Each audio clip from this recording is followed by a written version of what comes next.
Welcome to Penrose Learning, where we make understanding easy. In this video, I will show how to replace Ford Fiesta wing mirror cover. Start by folding the mirror, protecting paint with tape, and using a plastic pry tool to release the outer clips carefully. Remove any screws or Torx fasteners behind the trim and lift the old cover free.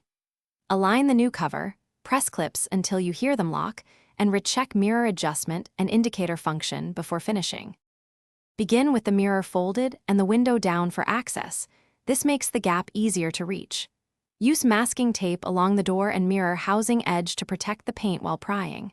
Work patiently around the perimeter to avoid breaking clips. If a clip resists, stop and check for hidden screws. Once free, set the old cover aside and inspect clip condition before fitting the replacement. Position the new cover starting at the top corner and align each clip with its corresponding slot. This prevents misalignment. Press each section firmly and evenly until you hear a satisfying click from the clip seating.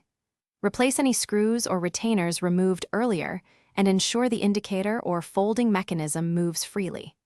Finally, clean fingerprints and double-check that mirrors fold correctly and that there are no visible gaps. Thanks for watching. If this was helpful, leave a like and consider subscribing. See you next time.